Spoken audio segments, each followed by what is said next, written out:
Paz do Senhor, meus irmãos, louvado seja o nome do Senhor. Estamos aqui em mais um vídeo que venha trazer motivação, que venha trazer ensino, edificação para a sua vida. Glória a Deus, porque é isso que a palavra do Senhor faz, né? Ela traz ensino, edificação, exortação.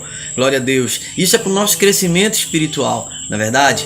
Mas antes, né, de eu falar do tema desse vídeo, eu quero pedir para você, né, que você deixe o seu like, tá certo? Deixe o seu like, porque assim você ajuda a divulgar esse trabalho, fazer esse canal prosperar, mas acima de tudo, muitas pessoas serão alcançadas pelo poder da palavra, né? Então, deixe o seu like, é importante, faça uma divulgação, né, da palavra do Senhor, nos ajudando dessa forma. Glória a Deus.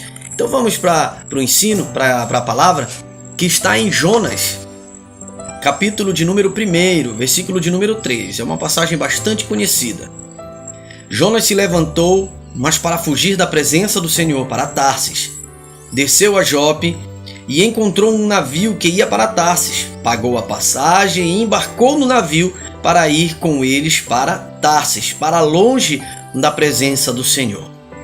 Amém? Glória a Deus.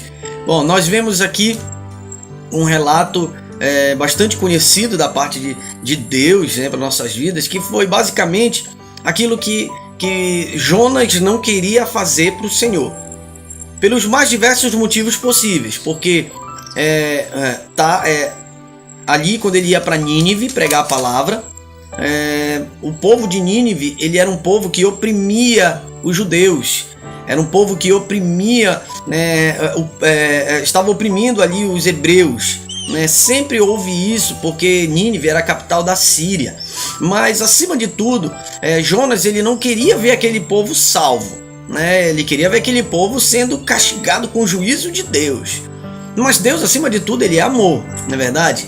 E ali havia uma grande promessa para aquele povo. Havia uma grande promessa para aquele povo e Deus olhou para eles.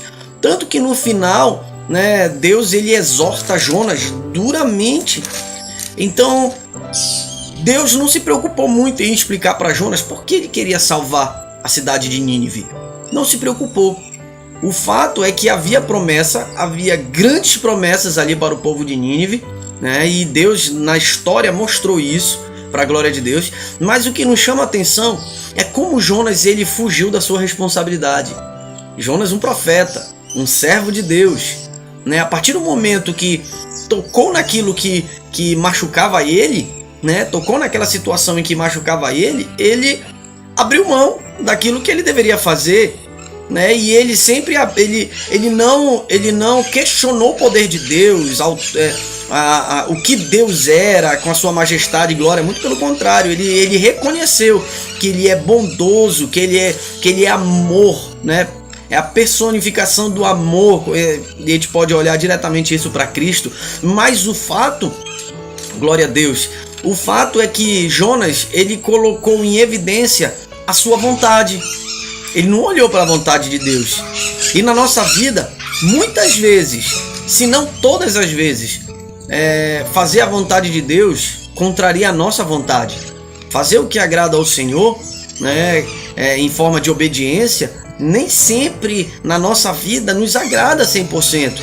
É um irmão que foi magoado, que a gente tem que ir lá e pedir perdão. Mas foi ele que me magoou primeiro. Eu digo, nós somos servos, né? Nós não podemos esquecer desse pequeno detalhe. Vai lá, porque assim como assim como Nínive tinha muitos que não discerniam entre a mão esquerda, a mão direita e a mão esquerda, né? Da mesma forma é aquele irmão que talvez foi magoado, né? Então depende de nós como servos, não é verdade? Depende de nós tomar uma atitude de servo ali.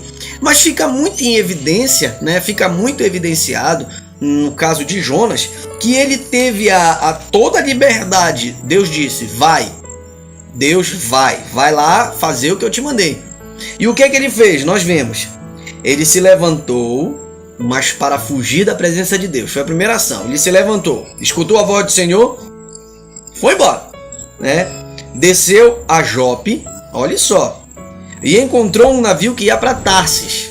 Então, Deus mandou ele ir para a direita, ele foi para um outro lado completamente diferente. Pagou a passagem, outra ação, pagou a passagem. e embarcou no navio para ir com eles para Tarsis, mas para longe, para Tarsis, para longe da presença do Senhor. Como se alguém pudesse se esconder da presença do Senhor, não é verdade? Mas o que fica evidenciado na nossa vida hoje, assim como exemplos de Jonas, é que a partir do momento que nós somos servos, somos filhos, somos obedientes a Deus, nos colocamos como servos e obedientes a Deus, acabou para nós o livre-arbítrio. O livre-arbítrio de Jonas se limitou em comprar passagem, ir para Jope, comprar passagem e embarcar para tentar ir para Tarsis. Foi o que se limitou o livre-arbítrio de Jonas. Ele foi lá, gastou dinheiro à toa, mas depois ele pegou uma carona com o peixe. Durante 3 dias ele ficou no ventre do peixe lá clamando a Deus, não é verdade? Mas a grande situação é que ele teve o livre-arbítrio. O livre-arbítrio, ele comprou a passagem, ele embarcou no navio e seguiu em direção a Tarsis. Mas não era isso que Deus queria para ele. Não era isso. Deus levantou ele por profeta e para anunciar a palavra de Deus. Aí é que entra você e eu nessa história. A partir do momento que nós somos levantados como servos de Deus, acabou para nós o livre-arbítrio. Em pequenas coisas, nós podemos ter o livre-arbítrio, mas passou a olhar para a palavra de Deus e colocar nossa vida como numa balança, a palavra de Deus e a nossa vida do outro lado, e a gente observar tudo aquilo que Deus manda a gente fazer, acabou para nós livre-arbítrio. Servo não tem livre-arbítrio, não na hora que Deus manda, mas em pequenas coisas sim.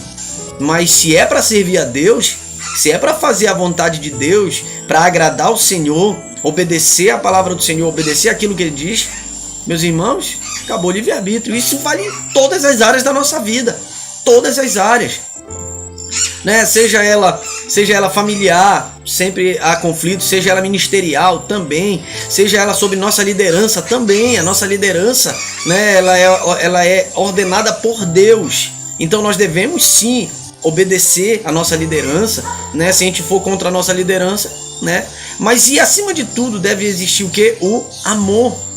Então, para crente, para servo, para filho, não existe livre-arbítrio. E eu trago uma referência para você. Quando nós olhamos para a passagem em que Jesus ele estava pregando e um dos seus discípulos chegou com ele e disse: Mestre, a tua mãe e teus irmãos estão aí fora. E nós podemos ver isso em Lucas capítulo de número 8. Tua mãe e teus irmãos estão aí fora. Ele olhou para os que estavam diante dele. Quem é minha irmã e quem é minha mãe e quem são meus irmãos? Pois quem é minha mãe e meus irmãos é todo aquele que obedece, que escuta a minha palavra, a palavra de Deus e a pratica. Que escuta a palavra de Deus e a pratica. Ou seja, obedece. Obediência à palavra de Deus. E quando nós falamos em obedecer à palavra de Deus, nós falamos do Senhor, o próprio Senhor Jesus. É isso que diz. Então, coloque no seu coração e na sua mente, para servo, para crente, para aquele que se coloca diante de Deus, não existe livre-arbítrio, a não ser que seja para pequenas coisas, pequenas coisas. Mas fora isso, meus irmãos, nós temos que ser obedientes em tudo a Deus, em tudo. Deus mandou, faça. Deus colocou diante de nós, obedeça, tá certo? E assim nós vamos alcançar o milagre e as bênçãos do Senhor. É isso que diz a palavra do Senhor. Amém? Que você possa meditar nessa passagem, que você possa meditar nesse devocional, tá certo? E acima de tudo, para que você continue recebendo os vídeos desse canal, é necessário você estar inscrito com o sino de notificações ativados, tá? Para que você continue recebendo os vídeos desse canal, E acima de tudo, deixa o seu like também, que é importante para divulgar esse trabalho a todos que estão aí recebendo e que precisam, dessa palavra, uma palavra de motivação. Amém?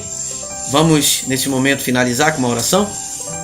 Senhor Jesus, finalizamos aqui, Senhor, mais este vídeo, que em cada um de nós haja, Senhor, a obediência. Meu Pai, assim como em muitos, Senhor, heróis da fé foram obedientes a Ti, alcançaram, Senhor, milagres e bênçãos. da mesma forma seja na nossa vida. Que olhemos para Ti, Senhor, acima de tudo, com um olhar, Senhor, de obediência, e que o Teu nome seja glorificado. Em nome de Jesus é o que te peço. Amém. Amém. Meus irmãos, que Cristo te abençoe. Forte abraço. Paz do Senhor.